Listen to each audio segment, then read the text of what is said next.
is immense. I love this industry so much, and I think that we're very privileged to have been in it. Sure, the economics are terrible at the moment, but we still have got a career in a really amazing part of the economy. Yeah. I think the economics were better for the people at the top in the past. As it always is. There's almost nobody listed in the media sector of the JSE anymore. Okay. So we touched briefly on, thanks very much, Rob.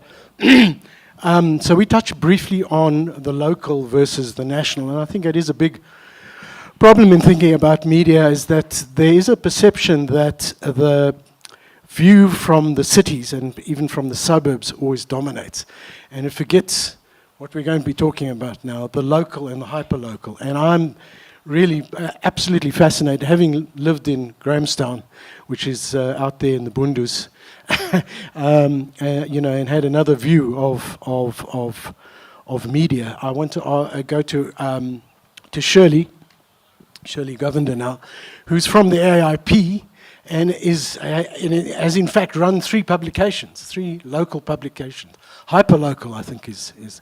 So can you tell us from your perspective, what makes for success? And is it possible to make the local successful, given that the revenue streams are not great at the local level? In other words, that was the problem that I always heard when I was involved with Grocot's Mail, is that the local businesses didn't have that much money to spend on advertising, and the national wasn't. So there was a local Pick and Pay in Grahamstown, but it didn't really spend that much money. I mean, Pick and Pay National didn't spend money. It was the local Pick and Pay. So what is the financial situation of local publications? Look, I think right now we are all on our knees. I mean, we're in the eye of the storm when it comes to sustainability. I started my first publication in 1992, which is called Southern Globe. And, back then I could sell a 16-page in a day on my own. Now it takes me 2 weeks to sell for one, for whichever publication it is. So the local economy, I specialize in township newspapers. Okay. So we have a whole different ball game. Businesses won't advertise. There's no money.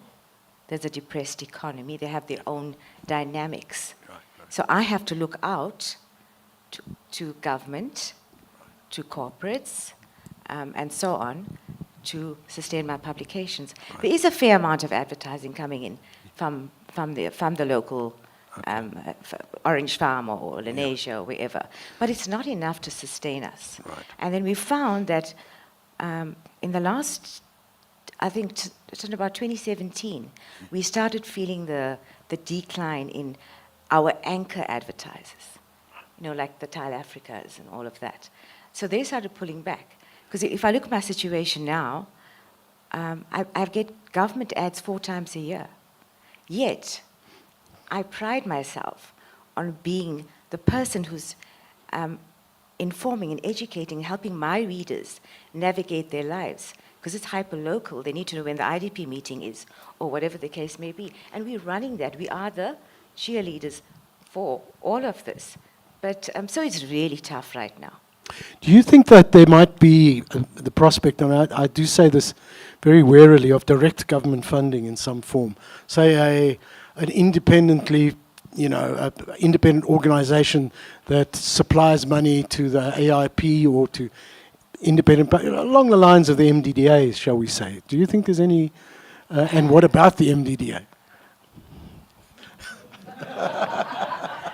I'm just so afraid if I say something now, I'm never going to get funded from them. You don't have to answer that question.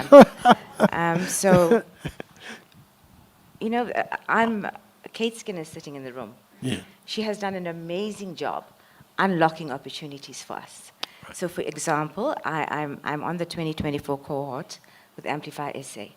So there's grant funding there in terms of technology or writing. So for me as an independent, I'm grabbing every opportunity to empower my newsroom and my business. Okay. So we need to tie government down.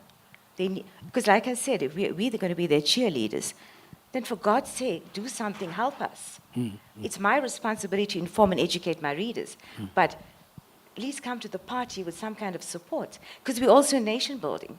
We're building thriving, resilient communities.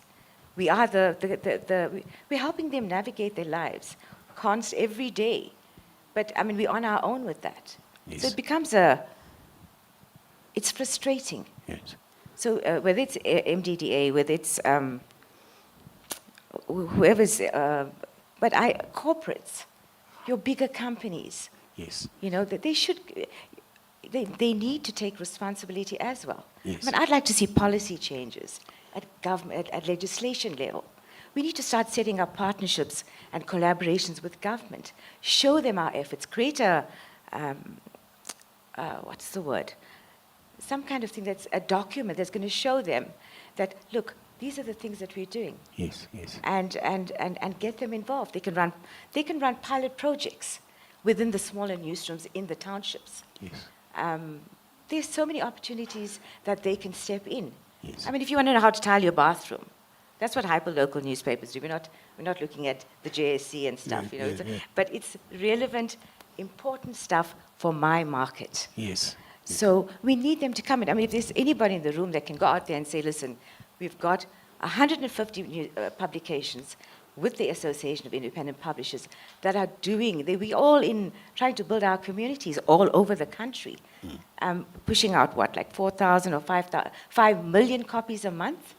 That's a lot of newspaper. That is a lot. That's a lot of education going out. Yes. So all we're saying is, let's look at collaboration, let's look at partnerships, and start engaging in more conversations around this, whether it's a round table, getting everybody together, it's tech companies, Yes.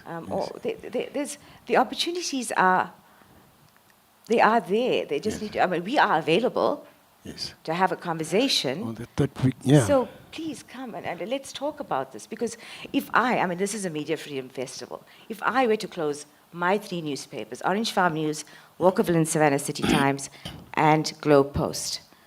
So we are, the publications, we are the only voices in those communities. How do people make informed decisions? How do we run? We talk about democracy? Do you think you're giving a voice to the people in those communities? In other words, Absolutely, we amplify. do they write for you? And Yeah, okay. we're amplifying voices. That's what we do. Okay. Yeah. So I take a lot of pride in being a local community newspaper publisher. Right. It's a heart-centered activity. My newsroom is a sacred space because I'm building communities from the bottom up. Yeah. Yeah. So we'd really like to have that kind of support. Yeah. I don't think people, realize the importance of local newspapers in the sense of discovering things that can't be done from the centre. I just wanted to ask, do you think that what might help you is a kind of a renewed SAPA that that didn't cost money, that might actually provide some copy as a kind of a backup? Would that help? I think there's a huge misconception around copy Okay. and advertising. Yes, yes. I need advertising to drive my businesses. I need Right. advertising to drive strategy. I need advertising to drive AI and innovation in my business models and my newsroom. Copy is abundant. Ah, okay. All right. Because we are so invested in those communities, we work, we live in those communities. So I have more copy than I need at any given time. Right. And they're all organic, 95% organic material. Yeah, yeah. Just something that occurs to me as you're talking. I mean, there's legislation and a big, part of the legislation is keeping print and broadcasting separate. If you had access to, say, running a radio station as part of your local newspaper group, would that help in getting revenue? Perhaps yes. I think it's about time that we got together as community media, TV, print, and radio. Right. Because together we can command far more attention in terms of our needs. Okay, that's interesting. Yeah. And I mean, it's also, just if I may add, Yeah. that we need to stop seeing ourselves as competition. That's where the separation happens. So we're all standing in our isolated little spaces, but expecting help. So But you're going to get certain sectors getting help, and I'm sitting in Indonesia South, and I'm wondering, why on earth am I battling? They've got, I'm doing all this amazing work, but I'm not getting any funding. Okay. Who's doing this amazing work? Sorry, I just didn't. My newsroom, Oh, right. or as a hyperlocal newspaper. Yeah, Yeah. yeah. It's a fascinating thing. When I was in Grahamstown, I actually saw the decline of Grokot's Mail, and I really couldn't fit. Well, this is an interesting thing. Sometimes management of news media is the key to success or failure. And I mean, what do you think aid can be given to the people like yourself who manage these local newspapers? Look, for me, pilot projects work very well because you have a focused project. There's funding coming in from that. Then you're accountable on the basics of that project. There's objectives to be met, and that's easy for someone to measure, a sponsor, to measure that project, Yeah. and look at and then see the value of my products. Right. Rather than sort of funding. Just, Yeah. But we're in real trouble right now. Okay. So well, what keeps you going? Why haven't you done something else? I think, look, one of the core for me, I get a lot of satisfaction in that. One of the core principles in my business is to be putting good out there, to change the world, to inform, to educate. Yeah. And that keeps me going. So I'm answering your question. I tend to get lost. Yeah, no, I am. Yeah, Yes, yeah. You are. So I'm sorry. Yeah. So like I said earlier, it's very heart-centered effort, and that's what drives us to keep printing. Yes. And to do what we need to do. Our communities, our readers need it. Yes. So we are not. If there isn't an enabling environment for us to work in, then what happens to our communities? Yes. So we need the freedom, we need the funding to have the freedom to be able to accomplish our mission and vision in terms of local information and as community newspapers. And we're talking about geographic communities here. You're looking at your whether it's Orange Farm, whether it's Ennerdale, wherever it may be. Because there's another meaning to community being like Muslim news or whatever. Yeah. Well, we cater for everything, especially with hyperlocal. Yeah. There's no specific, okay, I'm Christian, I'm Muslim, or I'm whoever you may be. Okay. You're being serviced by the publication because it's a door, well, in my case, it's a door-to-door. Yes. No, it's a fascinating business. Where did you get the startup capital to do this? I didn't. You didn't?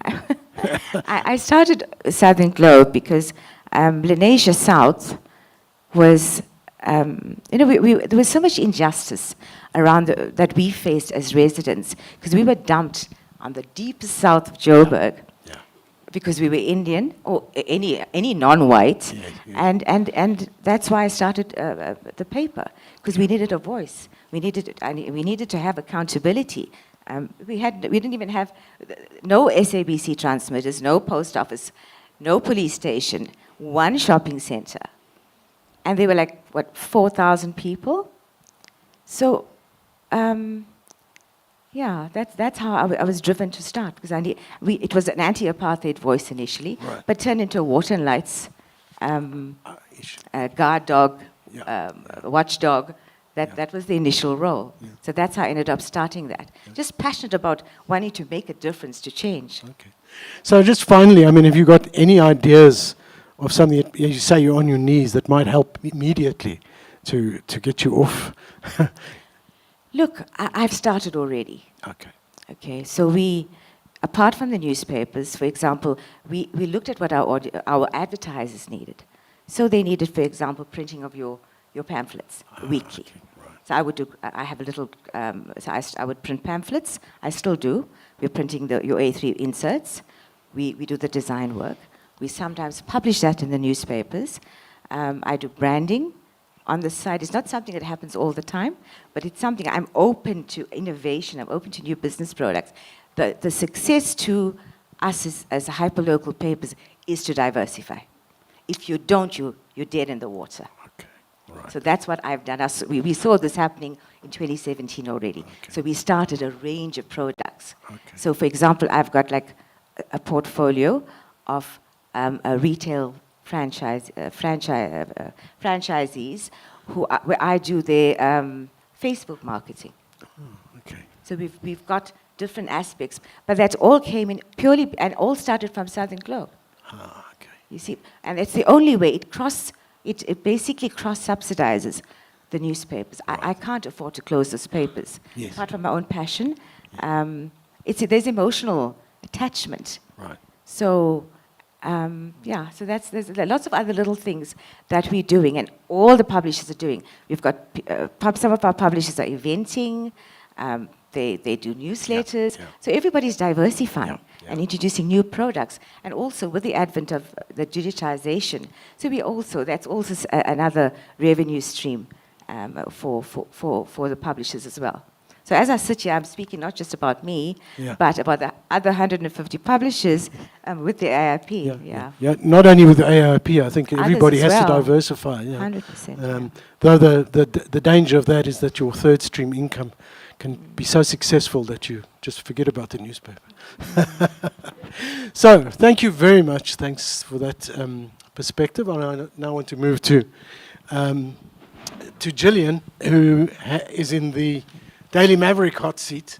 A fascinating business model, a fascinating media model in that you have membership, and you have ads, and you have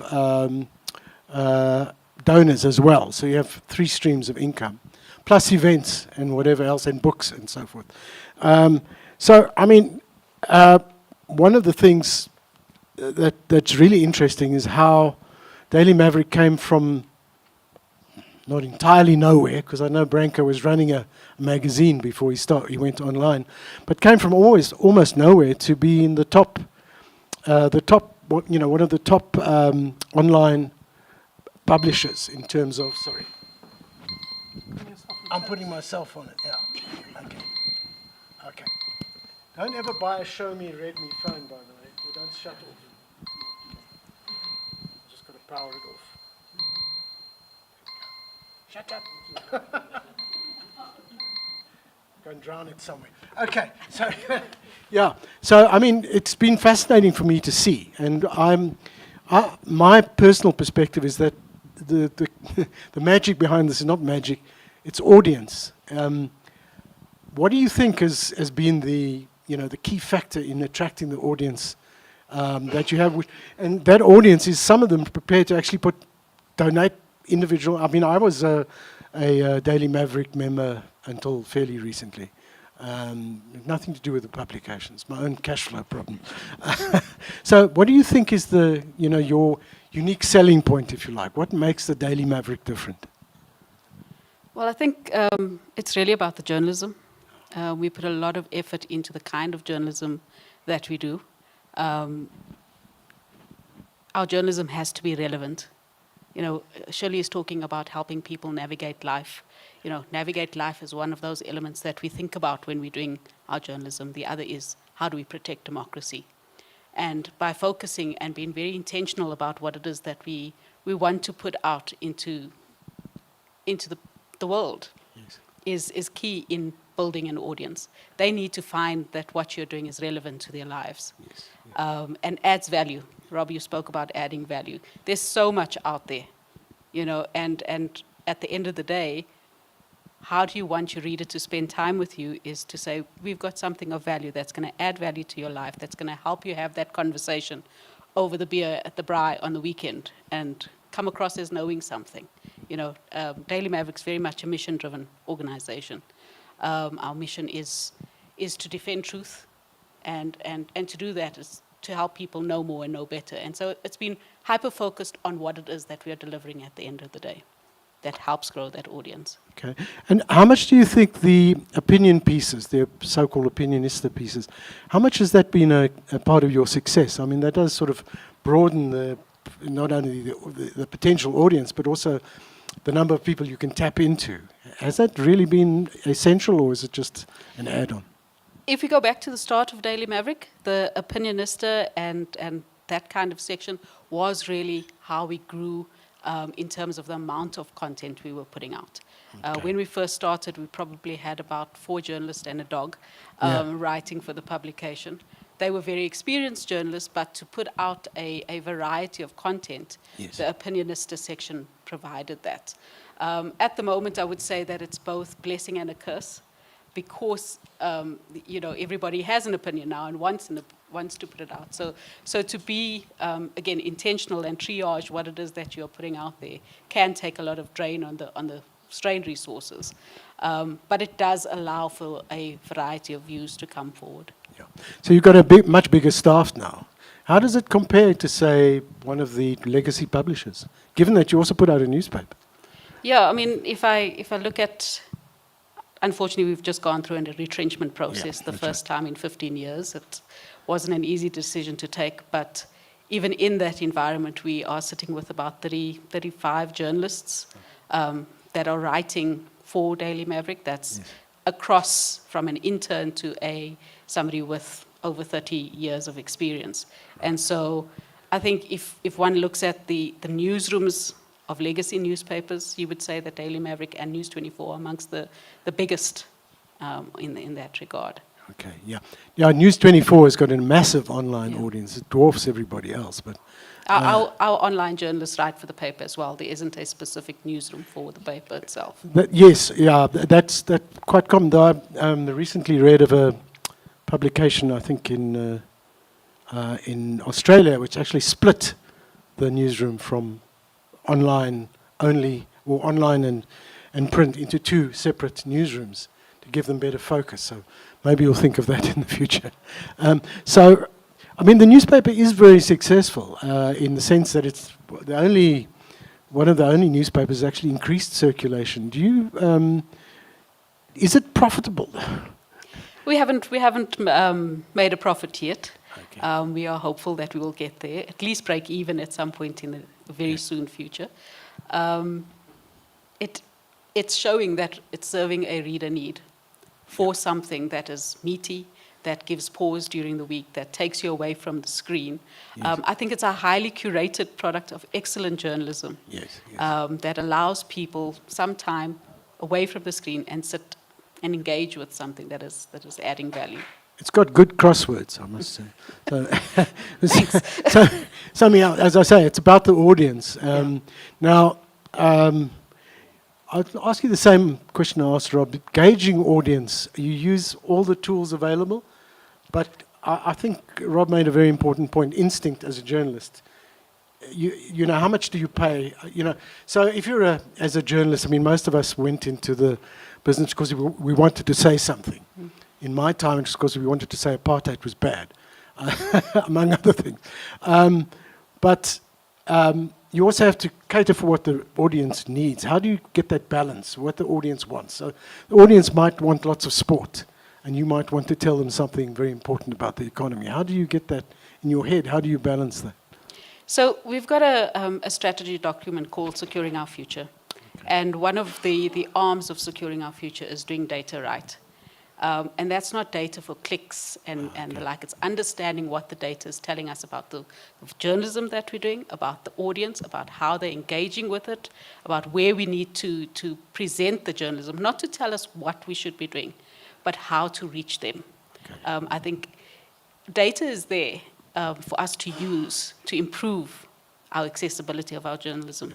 We can write a 10,000-word investigative piece that is going to set the world alight, that will change things, that will move the needle. Yeah. But if it's not been read, what is the point? Right. So yes, do the 10,000 piece, but actually our audience is saying, we want to see something in video. Let's create a product that will reach that particular audience. If you want to move the needle, you have to make your journalism accessible to people where they are, not where you are. Have you experimented with video? I mean, it's one of the bright new shiny things that people have talked about some years ago. It would save the media, sort of, going to video online as well as having print. Have you experimented with video? I can't remember. We have. It's actually quite a new sort of line for us that is showing really good promise. We initially started with the very sort of short YouTube videos. Yeah. They did well. But we've sort of found a sweet spot between 8 and 15 minutes of mini documentaries around particular stories that audience is really lapping up. in a big way. Now it's to find a way to fund that and to draw in the advertising for it to keep it going. And as always, it's done with very stretched resources. Yeah, I mean, that seems to be the theme for all newsrooms now, is stretched resources.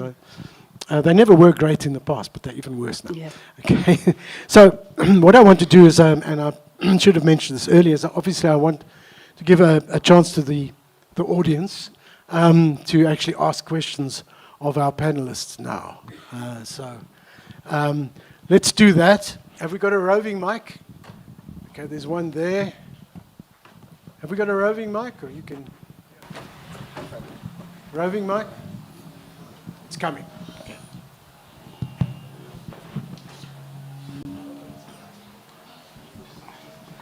Hi, thanks, it's Paul.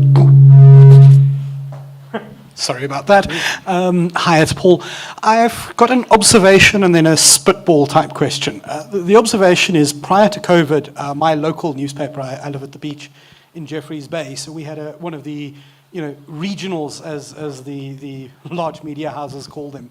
That publication had one full-time equivalent person performing journalism functions. The editor was the writer of 70% of stories, and the other 30% was kind of a little bit of freelance here and there. But at the end of the day, it comes down to one full-time equivalent performing journalism function and 4 members of staff in the commercial, trying to get advertisers and so on and so forth.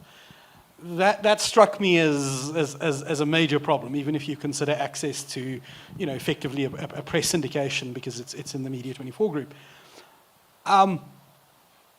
I don't understand how we can get good community news, and whether we're talking about an area-defined community or an interest-defined community, or however one wants to define community, if the ratio of people performing an actual journalistic function and the number of people performing an actual editorial function, which I do think it's important to separate those two things. There is a difference between writing a story and making a call as to newsworthiness.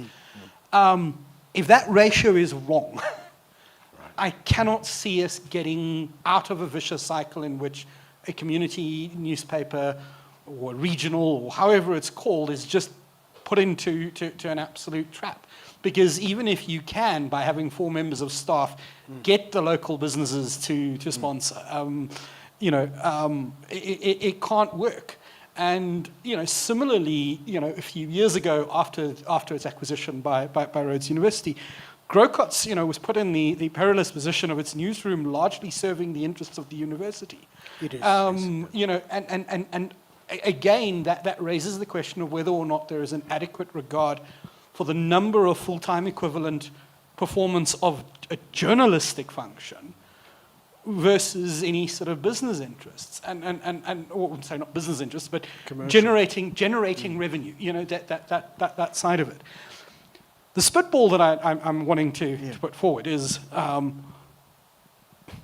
would it be in any way conceivable to, instead of trying to relaunch the wire service type mechanism that was SAPA, to actually have almost a advertorial wire, in other words, a mechanism by which community publications and so on can basically feed in adverts into their platform. I mean, Google has made good money out of AdSense, so I mean that side of it fits in, but with the added benefit of being able to upstream local news, because hyperlocal news isn't just of interest to people in that locality.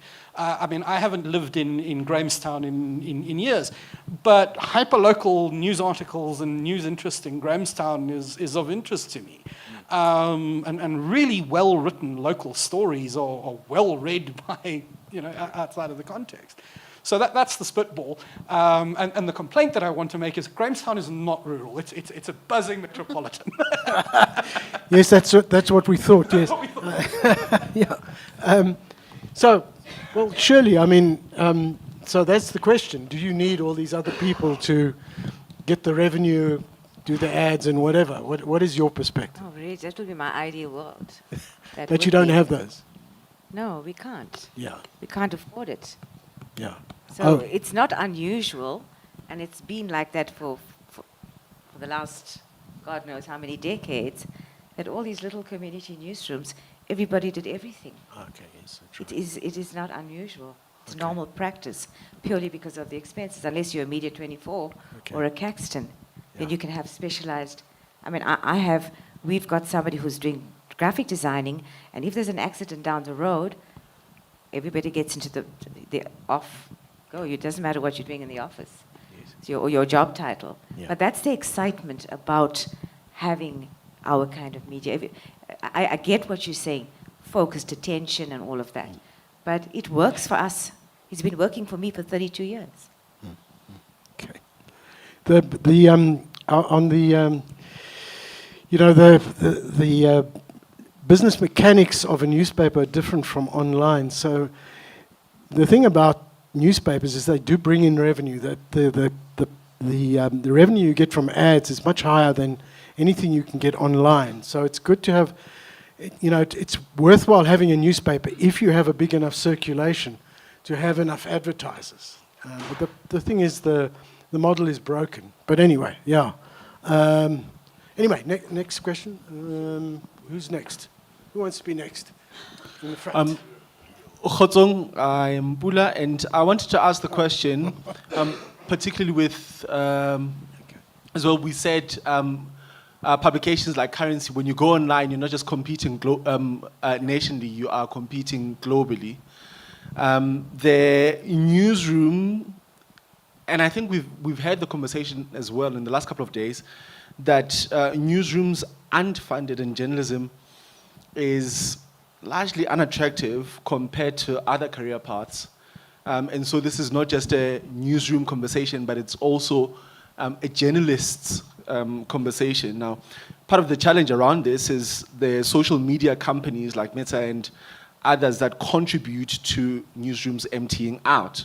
We've seen other countries holding such companies to account, and policies put in place, quote unquote, in some ways go to war to say you aren't allowed to function in the country until you come to some kind of agreement with government. Now, should South Africa or the South African government be doing something similar? Would this help publications on stage and others? Yeah, I think that's the question. Yeah, I don't know if anybody wants to answer that. I mean, I wouldn't be too hostile to the US social media companies. We might have a coup here, you know. But yeah, look, I mean, that's what the Competition Commission inquiry is about, as far as I can understand. And you're talking about the Australian legislation. Canada has tried something similar. It's still fairly fluid. There's always the prospect that the social media companies will say, well, fine, we'll just close down and we'll see how your citizens feel about that. Or we won't link to any news at all. So that's fine, but that means that all the news publications who rely on getting traffic from social media are punished. So I think it's quite a complex question, not one that's going to be answered easily. I think that we have people in the audience who might be able to answer that better than, but if any of the participants would like to answer. May I? Okay, so last year, I was part of a delegation, an AIP publisher delegation to the US. And we found that the US media is basically held up by community newspapers. All right. So you'll find that what I found is that, like the towns would have, there is a commitment from business. There's a commitment from the local council to ensure that those newspapers thrive. So I get what the speaker said. That would be great if we could get the government and local government to come in and legislate such a thing. There should be. We need our local voices. Not social media, yeah. Good. Another question? Yeah, please, the guy. Okay, my name is Christo Morolong. I think it's a cheeky question I want to ask to the panel, especially Shelley. You're mentioning alternative funding models, and would you, and I mean, I'm listening to you coming much more from an activist, background. Would you look into probably politics, having started your own political organization? I mean, Zilo was a journalist before she was in DA, she's the one who broke Steve Biko's story that he died in detention. And Daily Maverick, they're sitting at, you guys are sitting at 30,000 subscribers and readers. Members. If people were to vote for you, surely you could get a seat in parliament, Yeah, so looking at, and you mentioned events, the IDP sessions in Bezos, which government normally does, and there's a budget for that, Would you maybe then take up that, there's issues now, water issues in Lenasia, currently. And those are, I think that's a very tricky question. Yeah, to be honest, I die-hard ANC activist over the years, and I got so frustrated because as a newspaper, we were doing all the councillors' work. So somebody had a burst pipe, we were logging calls with Joburg Water. And so eventually, when the DA came to me, I accepted their offer to stand as a local councillor for Ward 120. And that was out of sheer frustration. I am not a politician. I don't even like that world. It's just far too toxic for me. So, but anyway, I didn't win the election. It was the second highest votes in the area. But I would not do it again. I just found it compromised me in some way. I don't know what it was, but I don't mind doing the eventing for whoever it may be, as long as I'm getting paid for that. I'm not taking party sides, even if I'm hosting something like that or organizing it. But I personally won't. I've been there, done that, and I can't. In order for democracy to function, you need a viable press. And if we all sign up to be politicians, then we are not going to be servicing our needs of our audience. Yeah. And I think I disappointed a lot of people when I did that. They thought I was very capable, but I betrayed where I come from. So I saw that, and it affected my newspaper. Other questions? Yeah, hi. Who's got the mic? Oh, yeah, I was Okay, the next no, one. that's cool. Yeah, I'm Simon. I'm a colleague to Shelley. I'm also a member of AIP. I think one addition that I just need to mention, when we say community media, in our profiles of the printers of our publishers that we actually have communities, religious communities. We have a spectrum of languages across the 11 languages. So in response to the gentleman earlier to say that, how can you fit into one system? A vendor rural newspaper is a standalone in that community. So it's really difficult to rally national resources when you are a Sutu paper based in a certain community. So these are some of the challenges that we face. And when we say communities, there is even a publication that focuses just solely on Muslim as a religion news.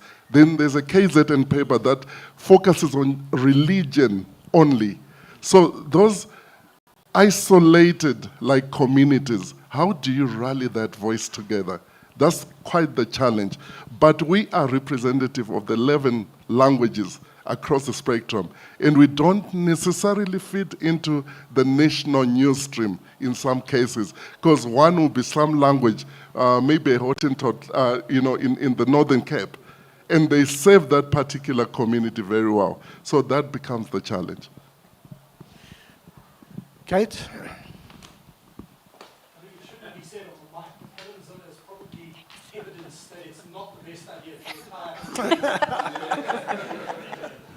Stay out of politics. Yeah, so yeah. So it's more a comment, but it's just picking up on what Shirley's been saying and Simon, and just the idea that I think that one of the things that I do think that we potentially have a lot of power with is collective services. And I think that, I thought what Shirley was saying was very powerful about the fact that, we've got a lot of copy. So that's not the problem. It's really is the funding. And one of the things that we're working on as AIP is in fact, some kind of advertising agency, some kind of mechanism to actually get advertising into our publications, at a kind of national level and also at a kind of provincial level. And I loved your idea about advertorials. I think it's brilliant. So it's being a bit more, it's not just about putting straight adverts into publications, but also advertorials. I mean, there are tons of development organizations. There are tons of various corporates and things that want to put across various messages. And it's thinking creatively around how to get that out there. But the thing which I think is interesting is that people often say, well, we're going to give you all of this information, but just cover it for free. And we're like, no, actually, we're not going to cover it for free. Like, you're getting a huge amount of benefit out of us putting it into our publications, translating it, and we translate it into the particular dialects of our particular areas. And so we're saying that's what we want to do. So I think we really struggled with advertising, absolutely. But I think there's something interesting there, and it's just to put that out there, and just to also ask people on the panel. I mean, what do they think? In terms of that kind of collective power of advertising, and maybe, as I say, thinking a bit more creatively, and maybe just one last tiny point, just this idea of potentially also this collaboration between the media in terms of putting on an event, and bringing the corporates and getting funding in that way. Thanks. Okay. That's an interesting thought. A monopsony is the economics term. What does the panel think of collective efforts at advertising? I think Bringing in advertising. I think there's definitely potential in that. If you think of advertorials of a Department of Health that wants to reach a broader readership, and the community-based newspaper is that place that's going to be able to reach right down to grassroots. And so if you had a public service advertorial that needed to go out, let's say it's COVID, and you're trying to get your messaging out, that is a viable option, to do it as a collective, and you put together your pricing models because you've got 150 publications that this can go into. Definitely worth pursuing. I think sorry. I was going to say, I think it's a great idea as well. I mean, I think that coming from a group of publications that all shared an advertising department, it needs to be well managed, as opposed to the largest publications always getting the bulk of it and advertising people saying, well, this publication will get the most, and then this, and it needs to be very well managed. But I think it's very promising. We've seen talk about readers don't want to pay. I think the advertisers are used to getting stuff for free. They thought the digital world means, content is now, people want content. So they'll, I think some of the retailers they'll say, write about our wine for us. Now there's zero public interest in that. And mate, why don't you just advertise for us? No, we want the coverage for free because they got used to it. So I think it's educating the advertisers about their responsibility in this, which is also important. Sure. Yeah, I've gotten so tired of everybody expecting us to do things for free. And so I now stop. I won't do it. I can't have a news channel coming to me and saying, listen, can you do that? I can't. I'm trying to pay salaries right now. And you've got this huge corporation that you're running. So now everybody must pay for everything. The one thing I want to mention quickly is that when we went to Ohio, you've got the Ohio News Media Association, but every association had its own advertising arm. So it was a fair play. There's no, if there was a newspaper in wherever it was, they would get that ad, or those newspapers would share those I would think, the ad spend. So that would help if these association, the advertising is attached to organizations perhaps. So there's some level of transparency, it's centralized, otherwise it just becomes a nightmare. All you had to do was vote for Trump, and then you got the advertising. So we have one more question, and then I want to wrap up. My concern, or rather question, is about, it seems that all the panelists there seem to represent individual or free market kind of ideas. Where's the other media when I heard Kate talk about collectivists, I was thinking she was going to talk about some of the old ideas of collectivists. But I wanted to just ask this question then, is that why is it that you would have trade union investment money going in to support Prime Media, trade union investment money supporting ENCA, and then I think at the same time there's a decline of internal communication with their own members, you know. So other visions, I mean, if you like, El Salto in Spain or The Intercept and others have subscription-based, but they do investigative stuff, so 60% maybe subscription and other founding models. But where's the collective conversations? Because if everyone is just trying to survive and going inwards, where's this? And I think maybe I thought SABC were going to be part of the conversation because, you know, I tried to call in once on the SABC, they say, sorry, you can't intervene on that. It's a paid-for advert, you know. Anybody have any ideas?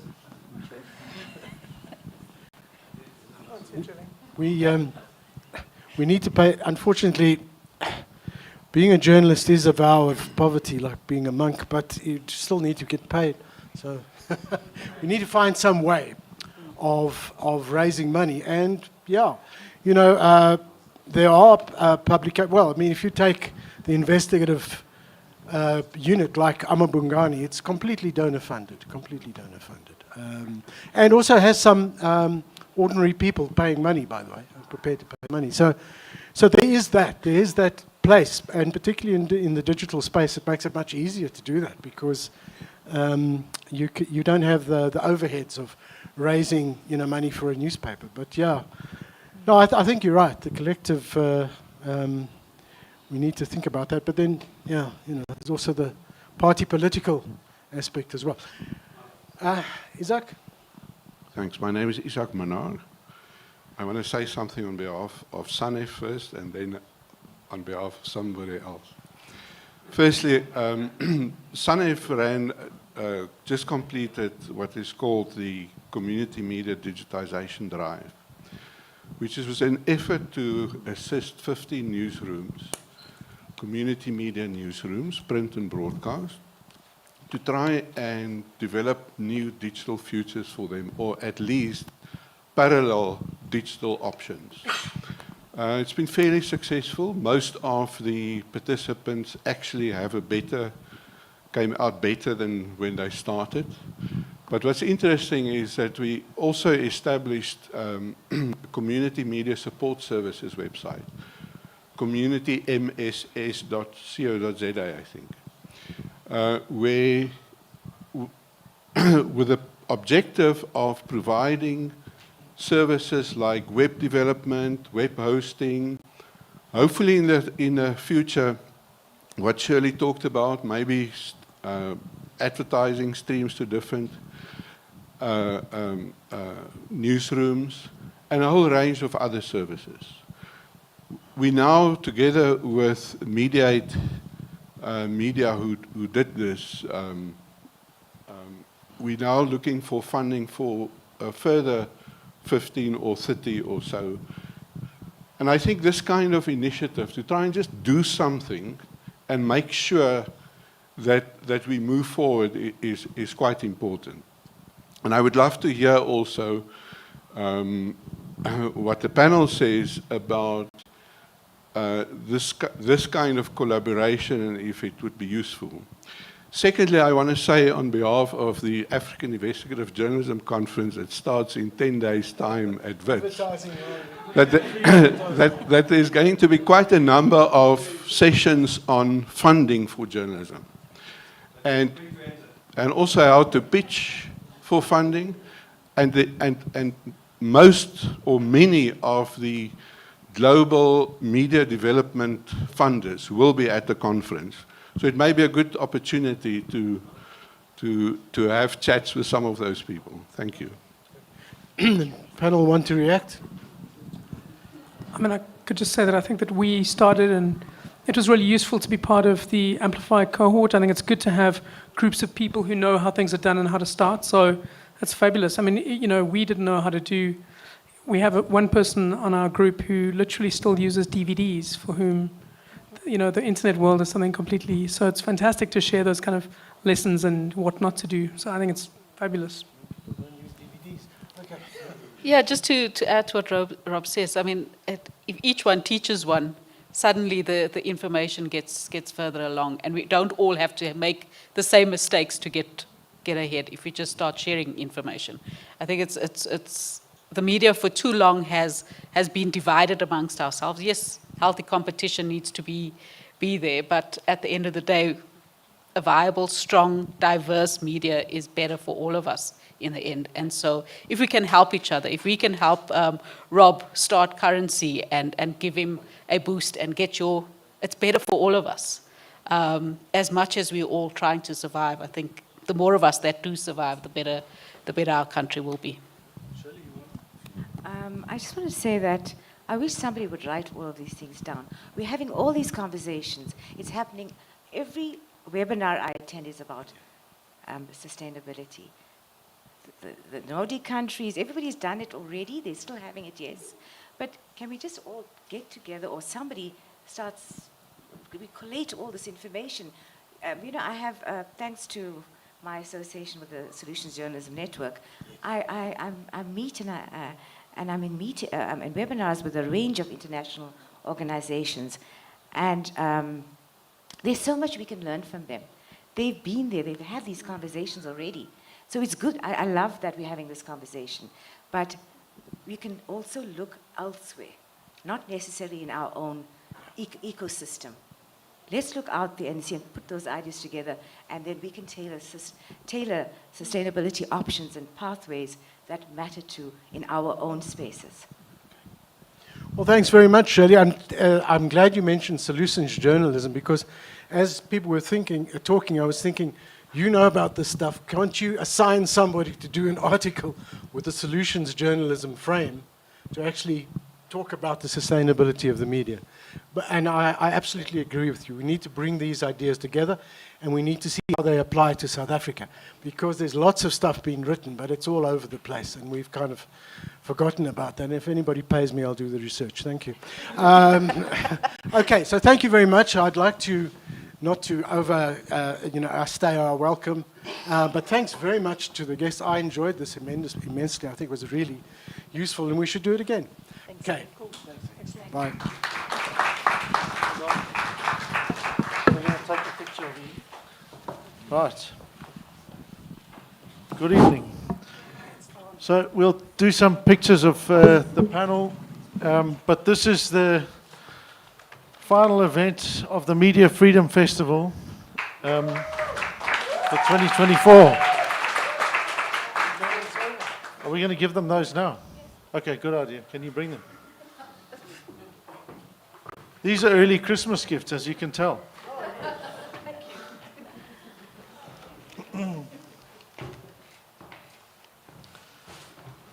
So over the last 3 days, we've had 9 events. Whoops. Don't give that man another beer. We've had 9 events in 3 days, which has been pretty amazing. We started looking at, with the launch of a report looking at the state of freedom of expression, which was about concerning issues in South Africa. We have had 3 intimate sessions. The one today was around an online integrity ombud. Yesterday we had some very traumatic but very powerful conversations with some women journalists about what it's like being a woman and dealing with mental health in the newsroom. We've had discussions on hate speech. We've had discussions on the Media Freedom Coalition. We've had discussions on all manner of things that are going to help us protect and understand what media freedom means in South Africa. So this evening because I know we're all anxious to get out and listen to the band and have some drinks, I'm going to just say thank you to all of the partners that made this year's Media Freedom Festival possible. And as you can see, there were a lot of them, and this just gives you some idea of meaning of collective action, right? So we want to thank our friends at the German Embassy, the Campaign for Freedom of Expression, AIP, SANEF, the GCIS, Goethe Institute, SOS Coalition, SABC, and the Press Council. And of course, our team at Media Monitoring Africa. So that's pretty amazing to have done all of this in 3 days, I think. On a direct level, I need to thank very numbers of my team who are all running very low on batteries despite the number of Red Bulls that they've been having. To Browser, the Gen Zs, Bokazi and Kia, Tabiseng, Ntombi, Musa, Lister, Nsako, Msizi, Jacques, Tomelo, Sharks, George, Wella. To Noor, to Valent, and Nyakalo, our newest member who adds to our team in various ways. To the sound team, thank you very much, and to all our vendors, and then a huge thanks to all of our speakers, our guests, our friends, and our colleagues. And then finally, a thanks to someone who's not going to be with us next year in this particular role. I hope she'll be here again next year in a slightly different role. To Nomsaro Handel, as we commonly know her. You'll be deeply missed, Handel, and your presence will be felt for a long time. With that, this is the end of the Media Freedom Festival. Piriana!